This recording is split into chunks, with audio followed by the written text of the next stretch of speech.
I do think we're at a point where, and I don't know if I don't want to try and speak for all Cavs fans. I'll speak for myself. Okay. If this is a truly crazy offseason, and the second that the Desmond Bain trade happened, you saw people go, hey, see, it's going to be a crazy offseason. That's the first salvo. And an KD's next. This guy's next. If this finally does fulfill the prophecy that Shams has put out there, that it's going to be an insane, fun, player movement driven offseason. And the best thing the Cavs do is trade Isaac Okoro or Dean Wade. It's going to feel a bit like a letdown. Well, it's going to feel like a letdown. It's also going to feel like, wow, Kobe Altman really does love this team, doesn't he? It'll feel like a cop-out from Kobe.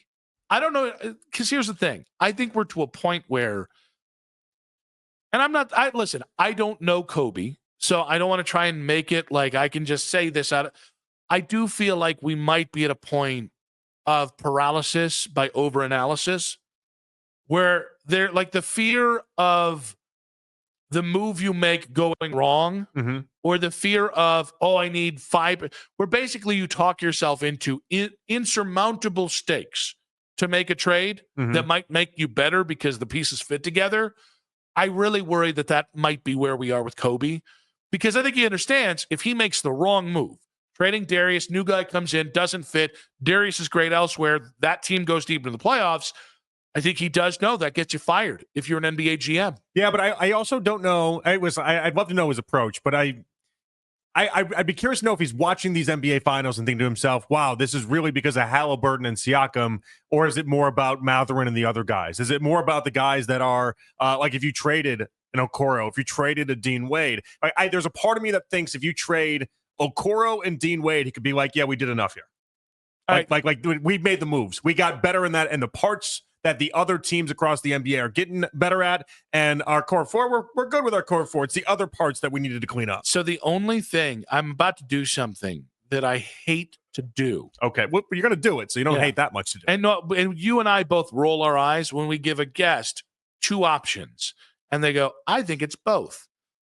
And occasionally I've said, that's not how the bit works. You're right. I hate when you do this. You're going to do this to me now. I have to, because I feel like of anybody, I get to do this because I never do this. This is like a hall pass for douche moves in sports talk radio. I'm pulling out the hall pass. Yeah, no Peterlin pass. We give out Peterlin passes for a lot of things, not for this. Wait. So you give out Peterlin passes willy-nilly. Like you got a white van and trying to entice some kid into the back of a van. No, they're reserved for once a week. You get it once a week. I feel like you're more than a once a week Peterlin pass kind of guy. Once a week. Some weeks, not even once a week. I feel like if you can't give your partner a Peterlin pass, I don't know what we're doing here. Say it with your chest already, will you? I'm saying it with conviction. It's both. The reason why it's not just Halliburton or Siakam or Mathurin and the other goons is because they fit together. Like, I really think, like, guys, if you plucked, to me, it's like the Boston effect for the Isaiah Thomas, Jay Crowder teams, Avery Bradley, throw out all the names that none of you remember anymore, because why would we? None of them were great players. But you watched, they were 8, 9, 10 deep. They drafted ridiculously well, finding guys like Terry Rozier, pick 16. They found a lot of really good, useful role players. I mean, and that is the theme right now of this Pacers team. But all those guys fit together, and anyone that didn't fit in got the hell out. See, but the difference here is that if you're trying to use what the Pacers are doing within that, does it work because Halliburton is as selfless as he is, and Halliburton is a facilitator in a way that, let's just be honest, I like Donovan, but Donovan's not a facilitator the same way that Halliburton is. Can it be both? I won't do it again. Again? I won't do it again. But no, I do think it's a fair point, and I think it does get into the question of, are we talking about trading the wrong guy with Darius and Donovan? Which again, I don't think you have to trade Donovan. I'm just saying you better be having those conversations before you move off one of those guys, right? You have to have every conversation before you consider trading any one of the core 4. I just continue to come back to, like, we've seen it. You've tried to out-talent everyone. It hasn't worked. Mm-hmm. At some point, you just have to have a roster that fits together, that plays. And listen, the truth is, you're not going to build one roster to beat every team in the NBA in the playoffs. That's not how this is going to go. Well, and that's hard too, because you should never build it just to be one team or whatever. But I don't even know what would be the one team you target right now. It'll be whoever wins the finals. I think it probably should be OKC because they have an insane amount. Like SGA at points has been the smallest guy on the court, and SGA is like 6'5", 6'6". He's also at points like the second biggest guy in the court because they just have a really eclectic range of length, shooting, defense, and just overall size. So I think that, but even then, like you can't if you're trying to beat OKC, they've got a war chest, and you've got a couple pieces you can tinker with. So I think the goal should be you're trying to beat the widest swath of teams, meaning that when we go to the playoffs, all right, these two teams are bad matchups for you. The rest of the playoffs, you're either more talented or you just fit together and you're a better team. Mm-hmm. Now your path is, wow, we're just going to out-talent them. Well, talent doesn't mean diddly squat without fit. And I think that's what the Cavs, if this offseason goes gangbusters the way we think it can, and then you traded the eighth guy off the bench. You still got the fit problems is the point. Well, yeah, guys, I'll be honest with you. It's not about the postseason won't admit. I hate when people say that. No, we'll still watch the postseason. It'll be great. But I won't have any expectations for you. Yeah. Thank you. So the regular season, I'll still enjoy it. They're going to be a good basketball team. Like, we're not talking about, all right, you make a trade. It's either going to be a championship team or you're going to be in the lottery next year. No.